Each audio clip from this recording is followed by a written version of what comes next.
So one thing I was curious to ask you is situations that you either were involved in as a Hmm. reporter or an editor, or things that you observed on the sidelines when you were watching somebody else handle a situation where there was some real, you know, ethical, some decision to be made, Sure, some dilemma that sure. presented itself, and whether, things that you recall either that somebody handled it well or somebody handled it poorly, made the wrong decision. Either way, I mean, Well, paragons and also people who sort you of know, took the chicken's way out. Or I think some of the things that are happening today are with new media is the evolution of ethics online is still being shaken out. I don't agree with some of them. There was one guy that ended up uh, tweeting something that wasn't accurate, um, and he got suspended by a major newspaper. It was Washington Post. And he got suspended. But if you would have intentionally written something in a newspaper, the penalty would have been harsher. And so you start looking at that, and I start thinking about, okay, are the standards changing for online?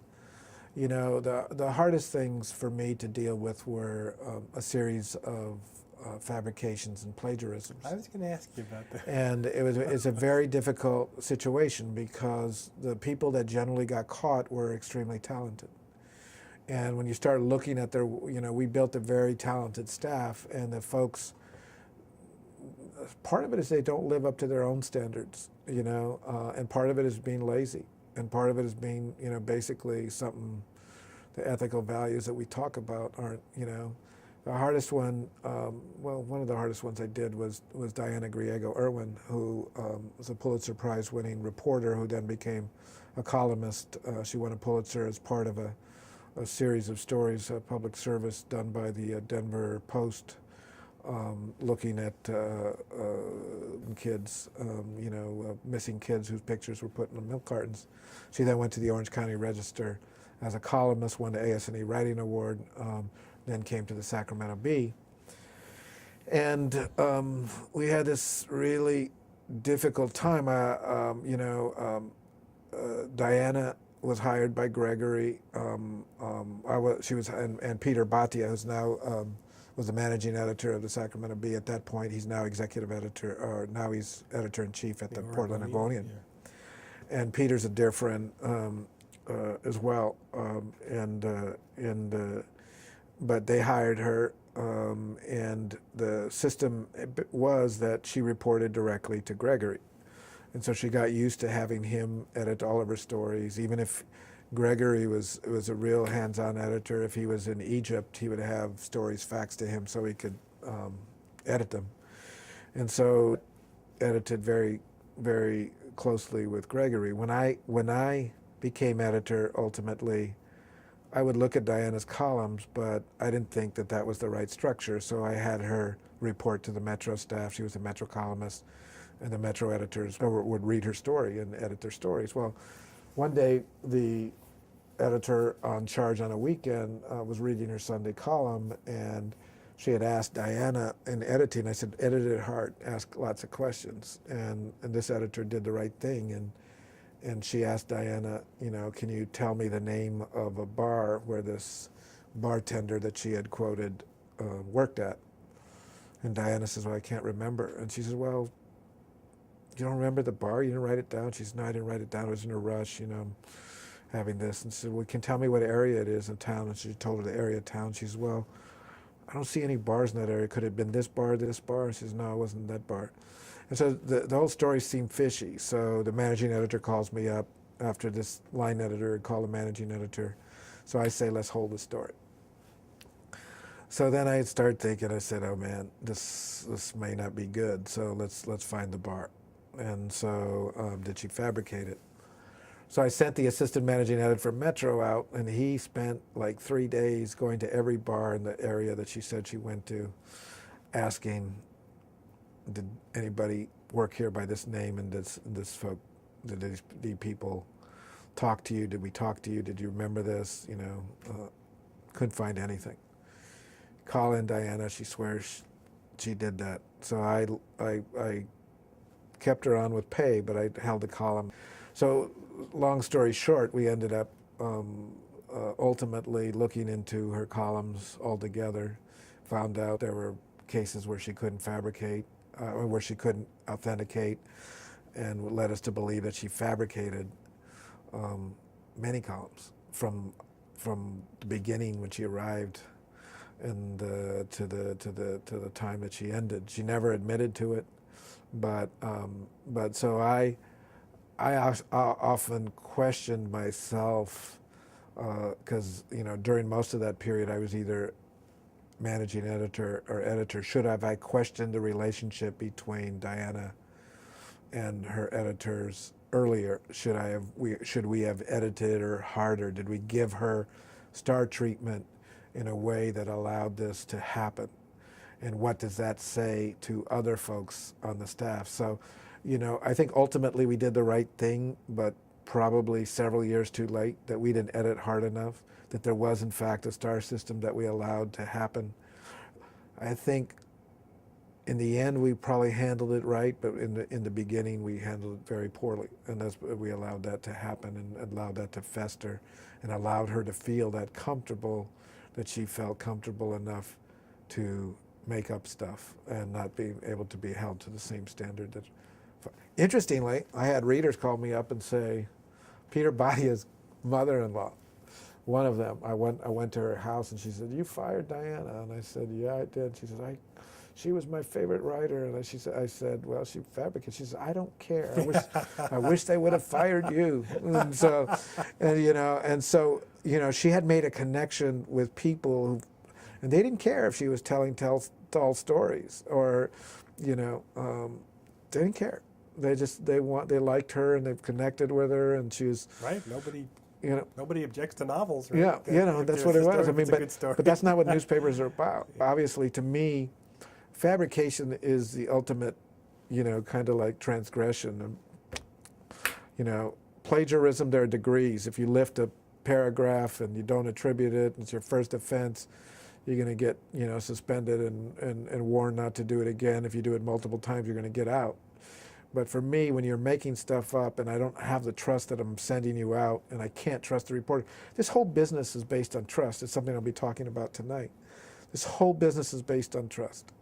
And, and what we have to do, we have to sell as journalists to the public is credibility. And if they can't trust what we write, if we can't trust our sources, if we can't trust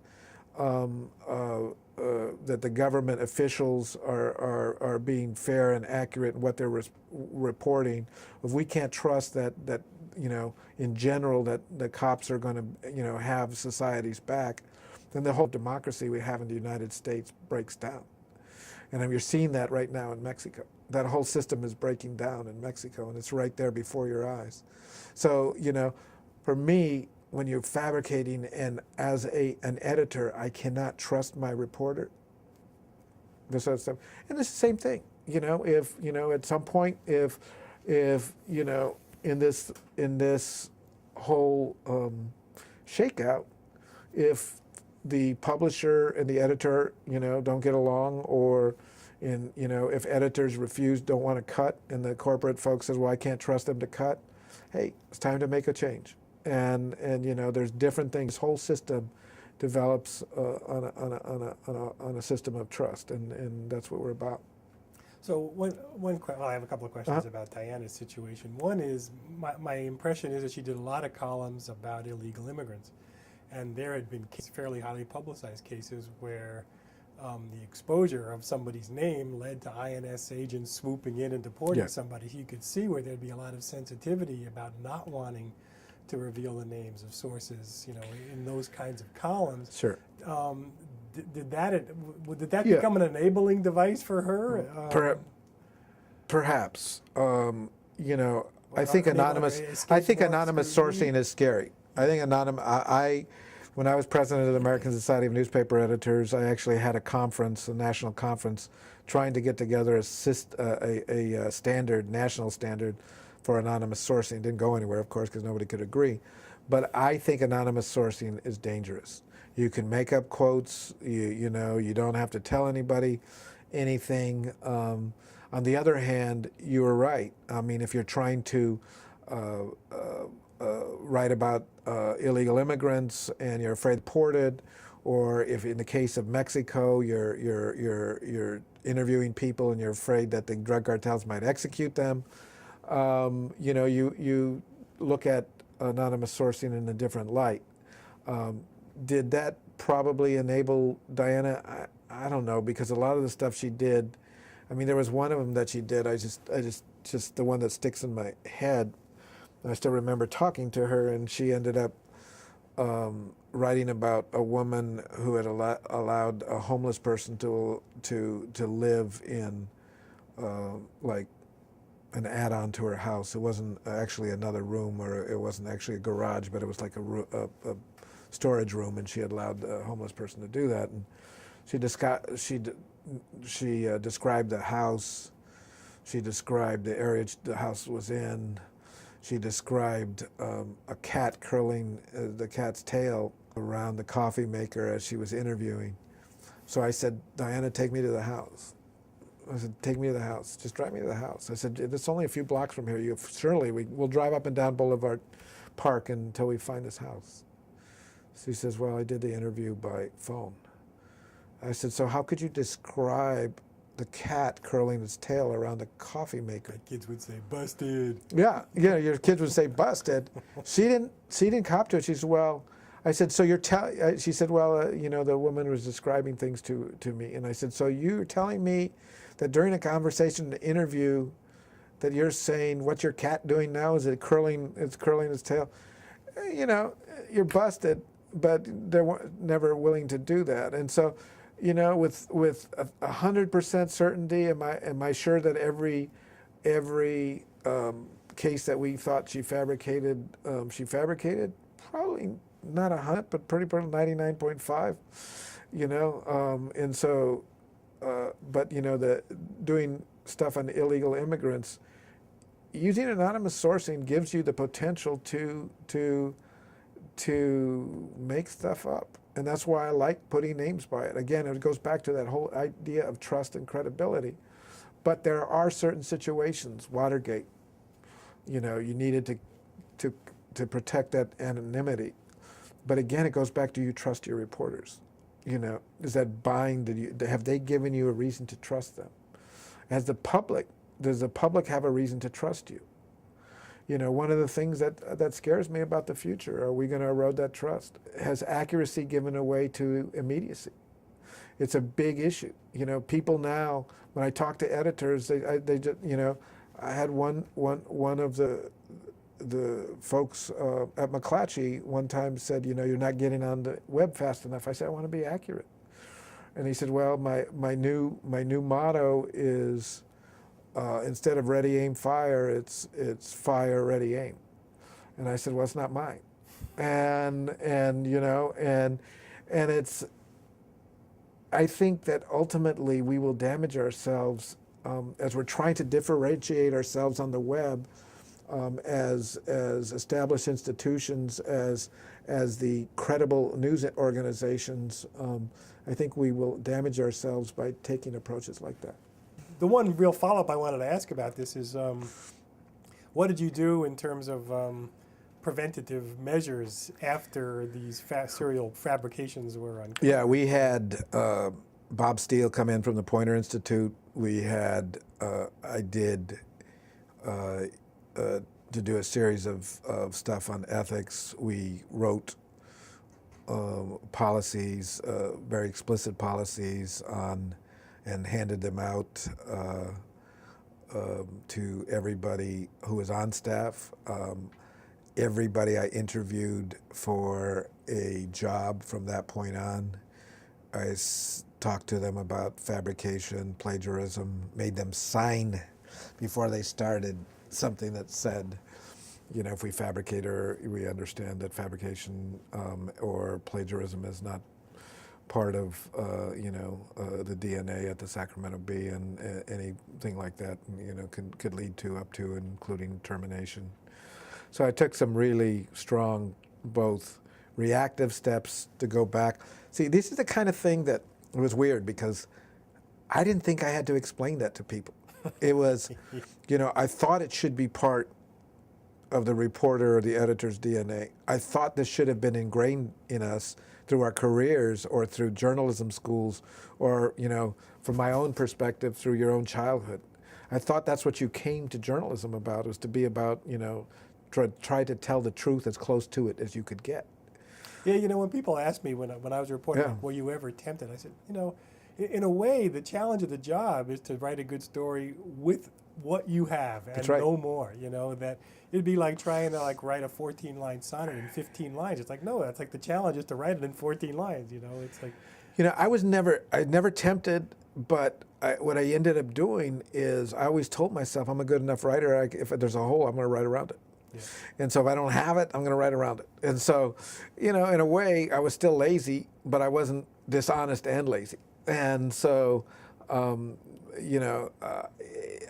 just appalled me, just surprised. I was just surprised how many people didn't think. And then when I was, before I was still editor, I had the dean of one of the journalism schools, a real prestigious journalism school in the country, called me and said, students these days don't see anything wrong with lifting stuff from the internet without attribution. It's a remix, man. Yeah. And I'm saying, oh, wow. Teaching ethics now is more important than ever because it's so easy in this internet age. You have so much information at your disposal. You say, okay, I'm going to lift it. Nobody's going to ever find it. Interestingly enough, it's easier to find stuff too because you can run all kinds of programs to look for plagiarism too. And so students or journalists who are thinking they're being clever might end up wrecking their careers. Once you do something like that, you're pretty much blackballed. Once you're fired for plagiarism or fabrication, you're gone. Even you could be one of the best writers in the country. You can be whatever. Time to go into fiction. You're not going to get back into an organized journalism school. I'm not sure on a journalism site. Now, I'm not sure though. Is that going to change with the internet? Is that going to change with self-publication? Do the standards change nowadays? And it's a challenge that I think that we as educators now and the current crop of editors and reporters and bloggers and people who are doing their own sites is a challenge that discussion needs to be had.